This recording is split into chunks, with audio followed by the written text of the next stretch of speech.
Hello, everybody. Welcome to another daily dose of gaming news and all that good stuff. And as always, I also publish on Rumble and on Patreon for extra support. Any kind of updates and the such, I usually go about on Twitter X.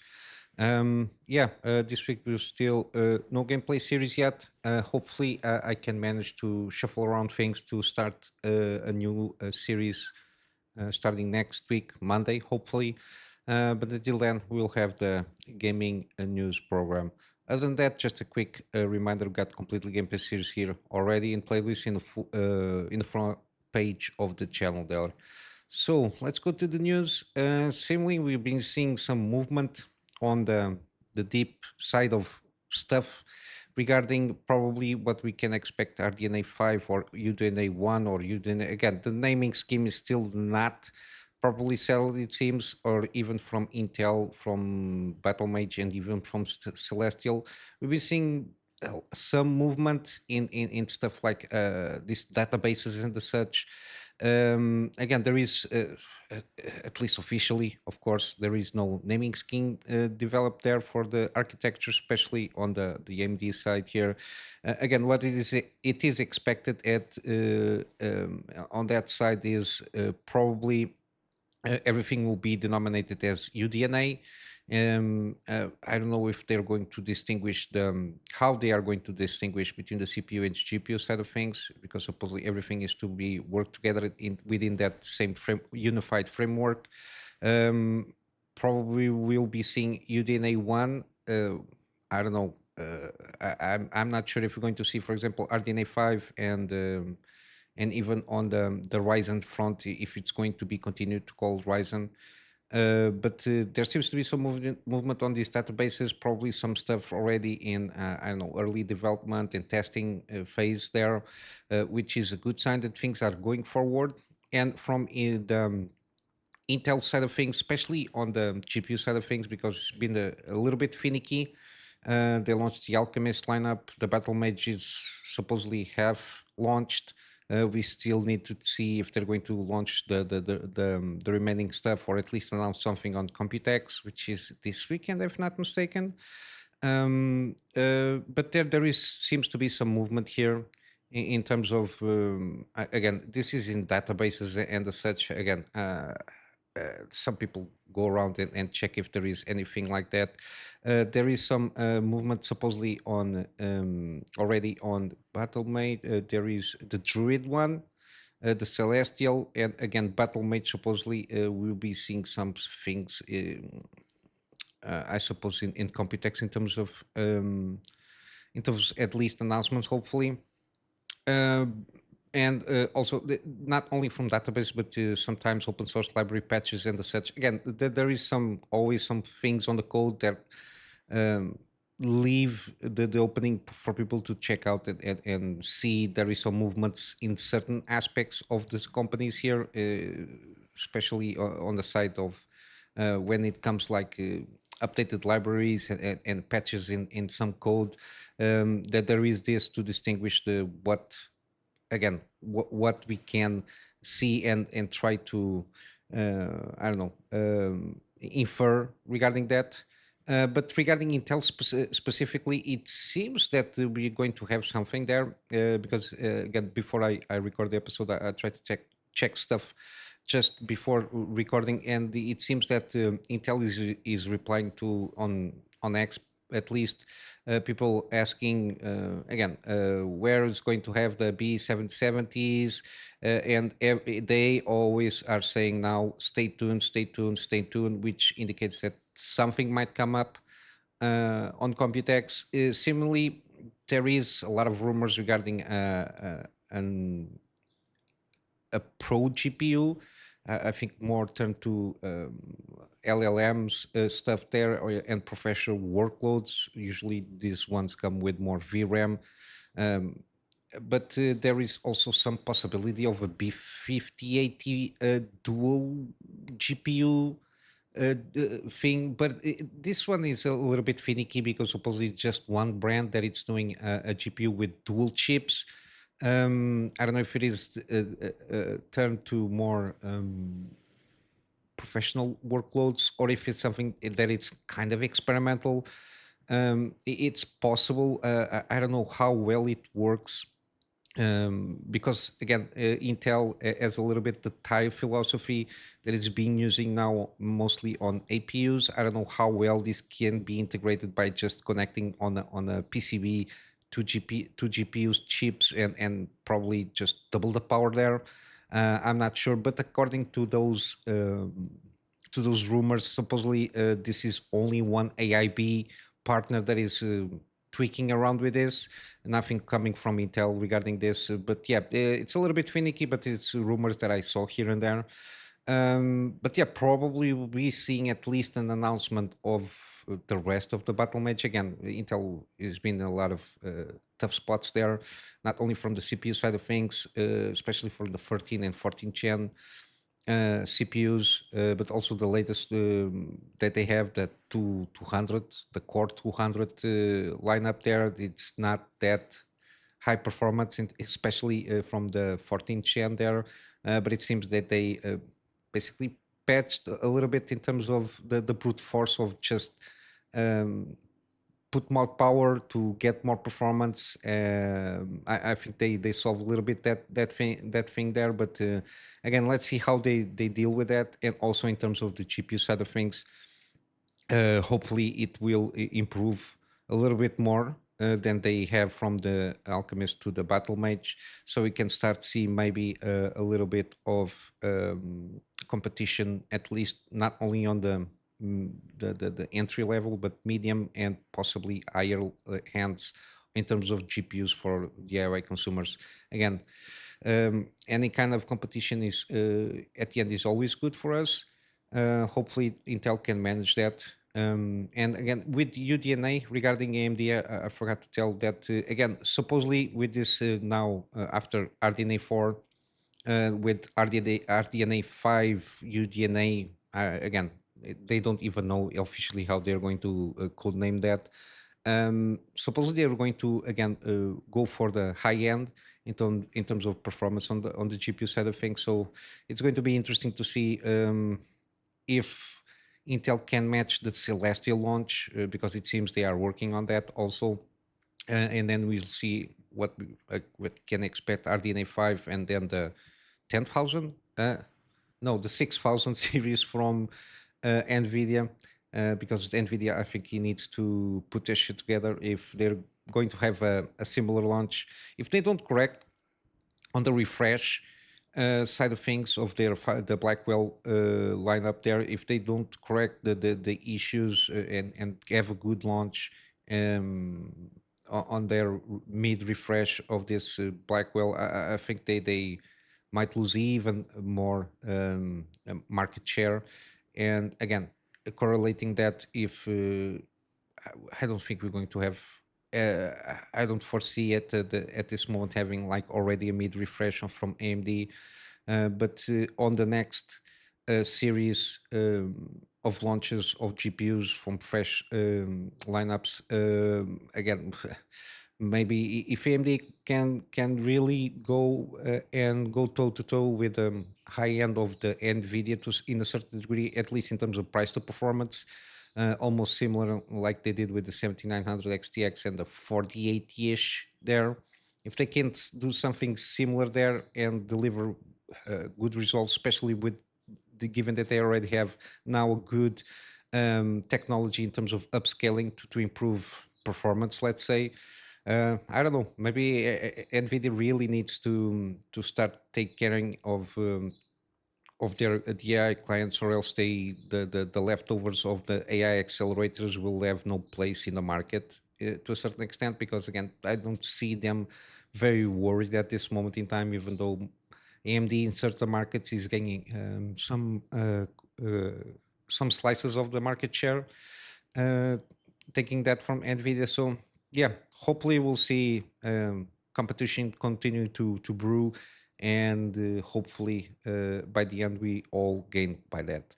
And continue with that, the fact that Blackwell is doesn't seem to be a pretty good one. Just a couple of side notes here regarding GeForce 5090 laptops.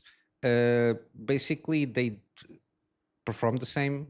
RTX 4090, basically, again, this is basically within margin of error in terms of performance, 3% at 4K extra performance out of a 4090, and then no gains in 1080p, 1080p or 1440p, which is interesting to say the least.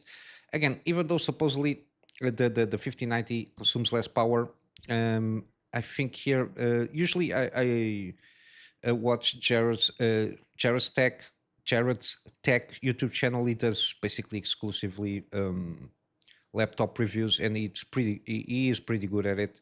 He was very comprehensive, and usually when he usually does side by sides with the same manufacturer, try to find usually between configurations similar configurations with just differing or CPUs or GPUs, depending, to try and compare it to apples as best as it can be done.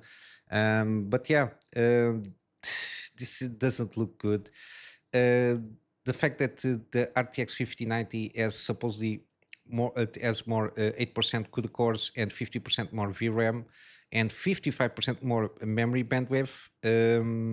Yeah, it's again, it's always going to be limited to 175 watts. Again, I think they just put the sticker there, the 5090, just to say it is a 5090 on the sticker of the laptop, because I don't think in terms of power, with this constraint of around 175, I think some laptops, depending on the size, can handle 200 watts, if not mistaken, on the GPU side of things in terms of power restraints. uh, Again, the fact that the 5090 can utilize supposedly 600 watts, give or take, again, you're just strangling too much the performance of the GPU there. Again, but I think it's just to sell laptops at a higher price to justify the sticker there. Because I think even for laptops, I think the best they can do is like a 5070 Ti, 16 gigabyte models. I think it should be enough to try to utilize the best they can out of that chip. I don't see a reasoning on putting a 5080 or a 5090 on a laptop, unless you're going to utilize it as an iGPU, so external GPU. I think you can see a case for that with those connections that they have. If the laptop can support that, there is, I think Thunderbolt can be plugged there to utilize as an external GPU. Other than that, I don't see a use for even the 5080 to be utilized on a laptop. And you see this on this comparison here. Even the 4090 is pretty well tamed in terms of power and performance, comparatively with the laptop and the desktop variants there. So yeah, as you can see, I don't see a reason for a 5090 to anybody could buy a laptop with a 50, supposedly a 5090 inside there, because it's not going to perform near the desktop version does in terms of frames in gaming. So yeah, just again, almost like a PSA here. But yeah, in even, of course, comparing to the 4090, again, there is no difference basically. In terms of games, got some news here. Capcom again managed to surpass another record in terms of money income. They had basically an increase of 100, sorry, 11% on net sales and 15% on operating income, comparatively with the previous fiscal year. Again, this comes basically from Monster Hunter Wilds. It was the biggest slice of the pie there. They managed to sell at least 10 million units in 1 month after launch. But yeah, again, they now expect that the sales need to exceed more now. Comparatively to this year, they are going to expect another increase of 12 to 100%. Again, I don't see. This is an overall critique on corporations, the philosophy of infinite growth. Um, it's one of the reasons that sometimes, not always, but sometimes, you see a lot of layoffs, a lot of cuts, a lot of canceled stuff there, because they need to maintain that infinite growth in terms of revenue. I don't think it's useful. But yeah, hopefully, again, hopefully Capcom can do what it needs to be done, at least launching good games. I think at this for the rest of the year, we will only have, I think, remasters and such, and some ports here and there. I think the only original game per se is going to be Onimusha Way of the Sword, but it's only for next year. And then we'll have probably Resident Evil 9. Again, we don't know how that game is in terms of production stages there. Been seeing some rumors here and there that might be announced somewhere this year. But yeah, other than that, we'll have to wait and see in terms of what they're going to do there. And still, they didn't. They announced those title updates for spring. That I think it's already been out here for Monster Hunter Wilds, and a summer update. There is. I'm not sure if they're going to do any kind of like huge title update that justifies like a big announcement or something like that. I think they will continue doing these smaller updates. I'm not sure how the state of the game is in terms of PC performance, how well it is, more or not optimized, or if it is kind of the same. But again, it's one of those games that eventually I would like to enjoy one of these days. It seems to be a good entry point for new players for the franchise. Seems to be a little bit more easy to understand all the game mechanics there. But yeah, I got a huge back catalog to play around before I delve too much in other games there. Then you got out of nowhere the Sinking City Remastered got a surprise launch today. And again, Frogwares, which is the developer of this now franchise, let's they say they have high hopes and are preparing big things here. Again, the game itself seems a pretty decent one, kind of Lovecraftian themed game there. I think this one has a little bit of the detective side of things and combat also. I think it tries to balance a little bit the to be kind of a Resident Evil, but the horror is more Lovecraftian in some ways, with a little bit more detective done here on this franchise. And the good thing regarding this remaster that was announced, again, you cannot find because I tried to check the Sinking City, which and that goes about and people that bought the Sinking City.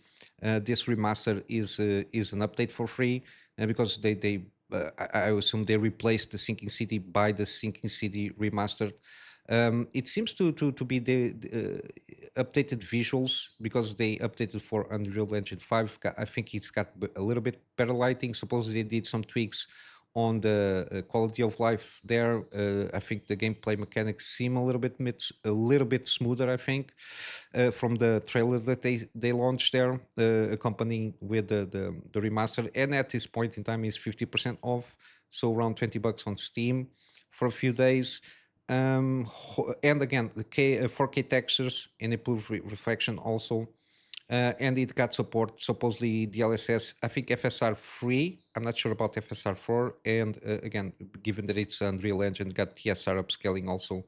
But yeah, I think it got a little bit upgrades here and there. And regarding the sequel, uh, which is called the Sinking City 2, they did a funding for Kickstarter for I think for the alpha, if not mistake, for the early access of the game. They needed I don't know how much, but but they managed, sorry, to gather around almost $640,000, which is 450% of the minimum target. So seems good. Let's see how well this game goes about the remasters, how well it does uplift in terms of the quality of the game. It's one of those games that I always like this kind of horror, Lovecraftian horror. I will probably will try this one out again. It's on my wish list to keep tabs there. But as I mentioned like a minute ago, again, I got a lot of games to play that are already in my library, and I have little time to do so. Then again, Stalker: Legends of the Zone will come next week. So basically, this is the first free games. It's now an enhanced edition. There was a remaster, if not mistaken, a few years ago. But that one is basically you can upgrade if you bought those remasters. You can upgrade for free for this enhanced edition. At least that's the perception that I have, which is always good, so people don't get squeezed out of money every time somebody does something to a game. Again, it has again advanced shaders, upscale textures, even the cutscenes are pre-rendered in 4K. Again, seems to be an improvement on the original ones. They are quite a bit old, 20 years in some instances, if not mistaken. Yeah, it's on Steam there also. Then they go about also on the consoles, the modes, the quality balance, performance, and all that jazz. Again, it's for consoles. But yeah, on Steam, they are now being optimized for also Steam Deck, which is interesting, and have support for cloud saves for whatever it is there, which is usually a normal feature in every Steam game. But yeah, this is what I got in terms of news. Let's go for some gaming deals. We still have Cuphead. It's still on sale, 30% off. We got Dead Space Remake, 75% off. Got around a day or so if you want to catch this game. Again, I do recommend at this price point. I did the Gimme series on this one. The only nitpick that I have is from time to time when the loading assets in the background, usually near doors that are locked, you get some hitches here and there in terms of frame rates. Other than that, my perception is still at this day the game is smooth. And if again, it's way better than the original in the sense that again the gameplay systems and everything were fine tuned and modernized to a certain degree. I really did enjoy this series. You can check out my first episode to get a sense of how well this game was remade. Then we got Firewatch, 50% off around a day or so until the promotion ends. I can recommend, very interesting experience. I did a series on this one, relatively short experience, let's say, but it's a narrative-driven one and very interesting on the things that they approach here. And again, if you want to check out the first episode to have an idea how the game plays and everything, just check that gameplay series there. Then we got Karma, the Dark World. Very positive feedback. I played the demo of this game. You can check out on my demo playlist. Very interesting what they're trying to do here. It's kind of a thought police kind of a thing there. So you're kind of a guy that goes inside people's heads and check their thoughts and everything. Again, then there is a mystery behind everything. But yeah, very interesting what they try to do here. And it's 20% off, given that it was launched March this year. So it's kind of an early bird there. Very interesting what they try to do here, at least from the demo. A lot of teasers of what you might see on the game itself. Then we got Observer, System Redux, 70% off. This one seems a pretty good one. I don't think it's like a long game, but it seems a pretty good game in terms of you are a cyberpunk detective, something like that. If not mistaken, you can also hijack people's minds or something of those lines. And it seems people always had positive feedback regarding this game. It's coming from Bloober, the same guys that will eventually launch Chronos: The New Dawn. But yeah, 70% off. I didn't play this game yet. Did manage to claim this for free on Epic Game Store. I don't know how many years ago. It's one of those that it's on the backlog. When I have time, I will delve in this game here. Then you got the Star Wars Jedi Fallen Order and Survivor games here. Again, I can recommend this at this price point, 85% off on the Fallen Order. Shorter game than Survivor. Survivor basically improves a little bit on everything and managed to maintain kind of the story, kind of a serviceable level there. The combat is usually the main hook on this type of games, but the story is serviceable. Again, I'm not a huge Star Wars follower in terms of accuracy of the lores in all the media that has come out, but yeah, it seems interesting here. What they did here, kind of try not to focus too much on the original Trilogy characters. You can get Dark Vader here and there, just as it is. But other than that, I think this has to do more with the Inquisitor stuff there than anything else. But yeah, it's enjoyable. I think they are pretty two good games if you manage to encounter at a discount, like at this moment, 80% off on the Jedi Survivor. Then you got Still Wakes the Deep. It seems an interesting game. Oh my god, it's not on sale. No, it's a bundle with Dredge, and also with Karma. Sorry, I completely missed this one. I saw this as a discount, but it only has if you buy with a bundle there. But yeah, this one seems a very interesting one. It's got very positive feedback from everybody. It's kind of it's that game on the oil rig, and there is a disaster, and then horror ensues, and I think it's basically trying to escape from the oil rig there. Then you got the Precinct due release. I watched a couple of reviews here. Seems an interesting game. 15% off. It's not a long or big game, but what it does seems to be doing pretty decently. Hopefully, there can be some expansion on terms of gameplay systems in the next game that they will launch for this. But yeah, very interesting, kind of set on the 80s. It's the hook here is basically GTA reversed. So basically, you're the cop, and you try to resolve crimes and deal with all these crime systems there. Seems to be more in line for that thing there. And then lastly, we got the Sinking City Remaster again. They launched 50% off until 19th of May. There is no other than this version here. So if you like it, again, you got basically mostly positive feedback since it launched. So I think this might be a good Lovecraftian horror story with some detectiving on the side.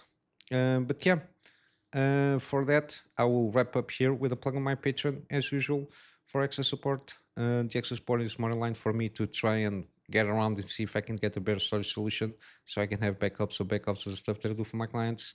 And of course, some extra space for the videos that I do for the channel. And with all that said, I hope you have a wonderful day. And I'll see you in the next one. So until then, Kunamy Master out.